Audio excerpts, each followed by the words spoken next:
If you want to be a goat farmer, you have to be willing to get up early. And if you want to make the best feta cheese around, you really have to be a goat farmer.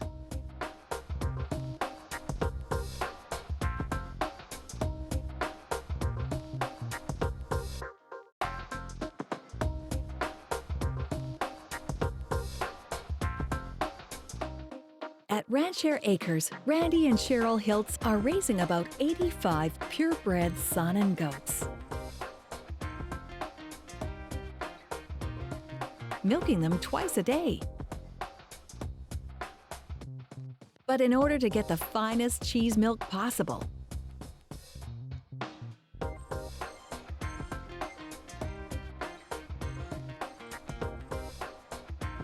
it takes far more than simply milking a goat. The goats need fresh water every day, as well as food, bedding, and some good old exercise. The goats are even sent out into the woods whenever possible to feed on the natural grasses and weeds on the farm. Milking the goats is a fairly routine task for both Cheryl and the goats.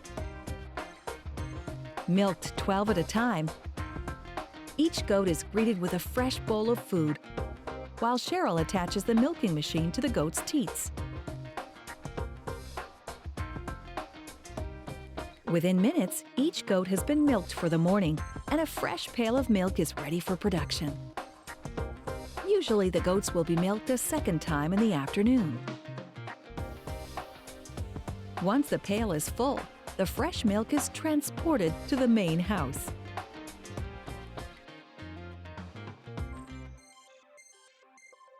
Then it's poured and stored in a storage tank to cool down. It's a continuous process of filling the cooling tank until the milk is needed in the cheese-making process. Rancher Acres produces a wide variety of cheese and goat's milk products, most of which starts in the pasteurizer. However, before any cheese can be made, the pasteurizer has to be thoroughly cleaned inside and out to ensure there is no bacteria to be found.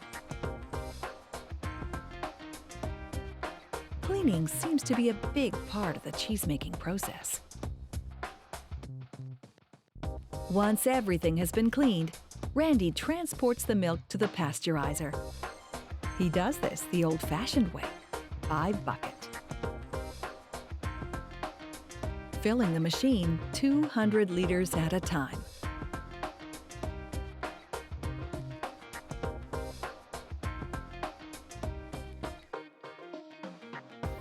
Once full, the pasteurizer slowly heats the milk to around 145 degrees Fahrenheit.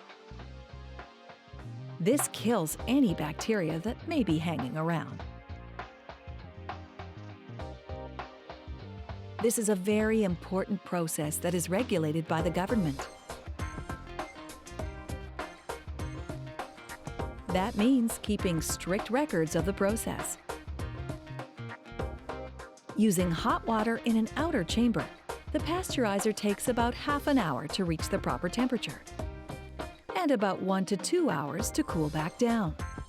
Cooling is helped along by replacing the hot water with iced water.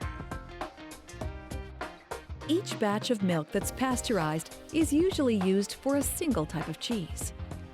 At Rancher Acres, most of the cheese making is done in small batches right in the pasteurizer.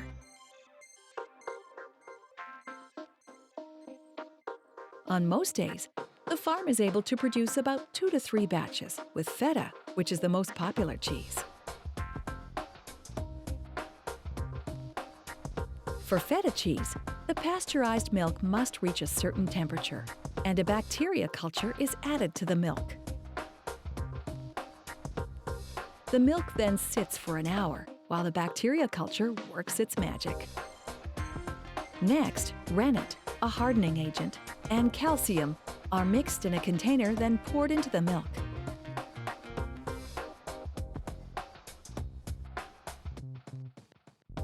This mixture will help solidify the milk, separating liquid whey and the curds, which are the solids that will be used in the making of the cheese. Once the rennet has been added, the milk needs to be left for another 50 minutes. Once it's ready, a cutting knife is used to cut the curd into smaller blocks, which helps separate the curd from the whey.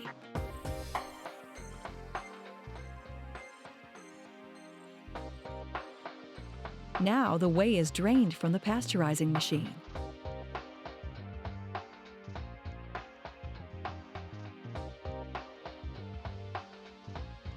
The whey is usually stored and later fed to pigs, but can often be used for other things too.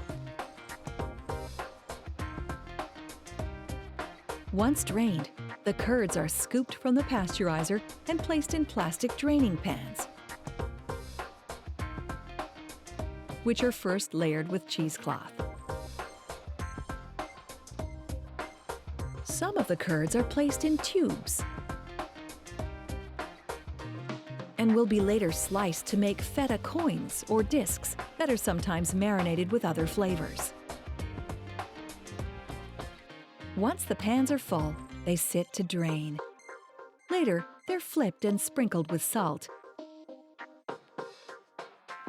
to allow them to drain more rapidly. The finished feta cheese is left overnight, then placed in a salt, water, and vinegar solution known as brine.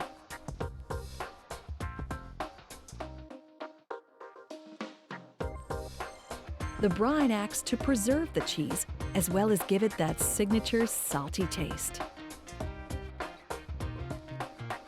The cheese is left in the brine for 1 to 4 weeks before it's packaged.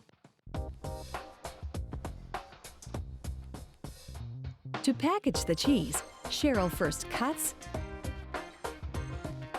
then weighs the cheese before placing it in a pre-labeled container. Once packaged, the cheese products are all stored for later delivery to a number of local shops and restaurants, as well as for sale at Rancher Acres booth at the Halifax Seaport Market.